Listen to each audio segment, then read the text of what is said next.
જય શ્રી કૃષ્ણ મિત્રો, સ્વાગત છે તમારું જયશ્રીસ કિચનમાં। તો આજે આપણે બનાવીશું દૂધ પૌવા।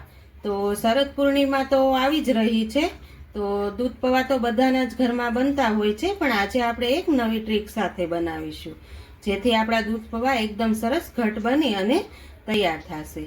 તો આપણે રેસીપી શરૂ કરતા પહેલા મારા બધાને શરદ પૂર્ણિમાની શુભકામના।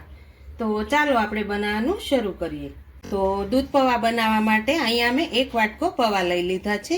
તો આ રીતના પૌવા કોઈ પણ તમે કરિયાણાની દુકાનેથી તમને મળી જ રહેશે। તો 1 વાટકી મેં પૌવા લીધા છે। હવે તેને પહેલા આપણે ચાળી લેવાના છે।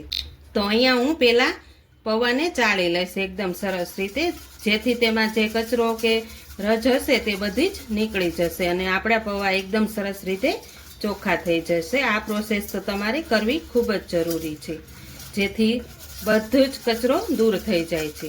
તો આ રીતે હું પૌવાને ચાળી લઉં છું।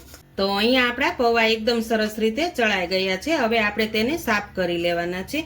તો અહીંયા આપણે થોડું થોડું પાણી એડ કરતા જશું અને તેને એકદમ સરસ રીતે ધોઈ લેવાના છે। જ્યાં સુધી આપણું એકદમ ચોખ્ખું પાણી ન થાય ત્યાં સુધી એને આપણે એકદમ સરસ રીતે સાફ કરી લેવાના છે। તો આ રીતે હું પૌવાને એકદમ સરસ રીતે ધોઈ લઉં છું। તો અહીંયા આપણા પૌવા એકદમ સરસ રીતે ધોઈ લીધા છે મેં ચોખ્ખા પાણીએ। હવે થોડી વાર આપણા પૌવા 5 મિનિટ જેવા કોરા થાય ત્યાં સુધીમાં આપણે દૂધને ઉકળવા મૂકી દઈશું। તો અહીંયા આપણે એક પેન મૂકી દીધું છે। હવે તેની અંદર આપણે દૂધ એડ કરવાનું છે। તો અહીંયા હું 1 લીટર દૂધ લઈ લઉં છું।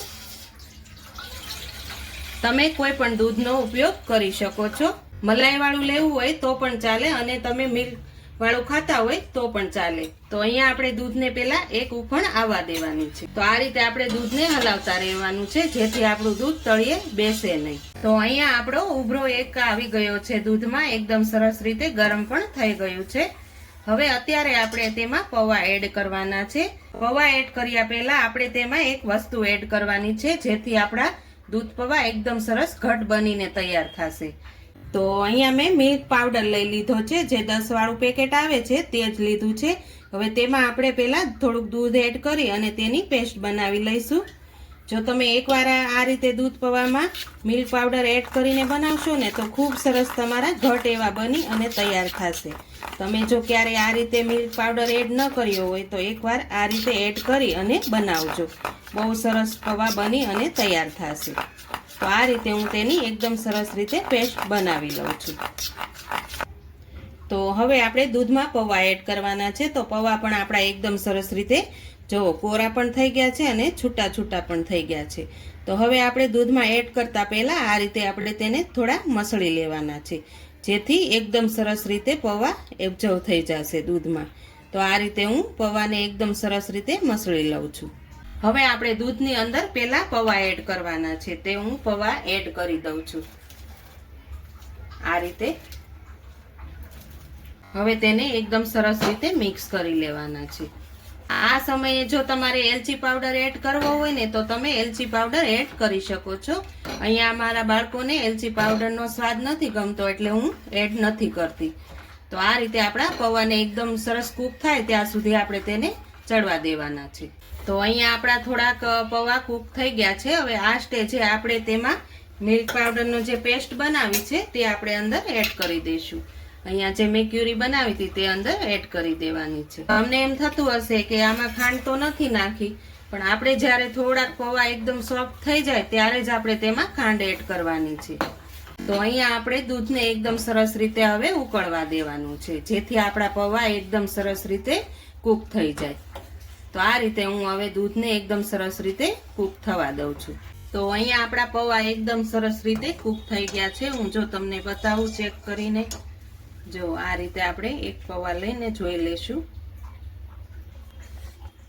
જો એકદમ સરસ રીતે આપણા પૌવા કૂક થઈ ગયા છે। હવે આ સ્ટેજે આપણે અંદર ખાંડ એડ કરી દેવાની છે। તો અહીંયા મેં અડધો વાટકો ખાંડ લીધી છે, તે એડ કરી દઉં છું। તમારે જો સાકરનો પાવડર એડ કરવો હોય તો પણ ચાલે। આ રીતે હવે આપણે એકદમ સરસ રીતે મિક્સ કરી લેવાની છે। હવે આપણે ખાંડ ઓગળે ત્યાં સુધી જ આપણે દૂધને ઉકળવા દેવાનું છે। તો અહીંયા આપણા દૂધ પૌવા એકદમ સરસ રીતે બની અને તૈયાર થઈ ગયા છે। તમે જોઈ શકો છો એકદમ સરસ ઘટ બની અને તૈયાર થઈ ગયા છે. હવે આપણે ગેસની ફ્લેમ બંધ કરી દેવાની છે. ઉપર હું થોડાક ડ્રાયફ્રૂટ્સ એડ કરી દઉં છું તો ખૂબ સરસ એવો ફ્લેવર આવશે. તેને પણ આપણે એકદમ સરસ રીતે મિક્સ કરી લેવાના છે. તમે પણ આ રીતે એકવાર ઘરે જરૂરથી બનાવજો. ખૂબ સરસ એવા બની અને તૈયાર થશે. તો અહીંયા આપણા પૌવા બની તૈયાર થઈ ગયા છે. હવે તેને હું એક બાઉલની અંદર એડ કરી દઉં છું. તો તૈયાર છે આપણા એકદમ ટેસ્ટી એવા દૂધ પૌવા. તો તમે આ દૂધ પૌવાને ચંદ્રના પ્રકાશે 3 થી 4 કલાક રાખી અને પછી દૂધ પૌવાને ખાશો ને તો આનો ટેસ્ટ ખૂબ જ સરસ આવશે અને આપણને શરીર પણ એકદમ હેલ્ધી બની જશે. એવા આપણા શરદ પૂર્ણિમાના દૂધ પૌવા બની અને તૈયાર થઈ ગયા છે. તમને જો મારી આજની રેસીપી આ પસંદ આવી હોય તો મારા વિડીયોને લાઈક કરજો, વધુમાં વધુ શેર કરજો અને હજુ સુધી મારી ચેનલને સબસ્ક્રાઈબ ન કરી હોય તો પ્લીઝ સબસ્ક્રાઈબ કરી દેજો અને કોમેન્ટ કરીને કહેજો કે તમને મારી આજની રેસીપી કેવી લાગી.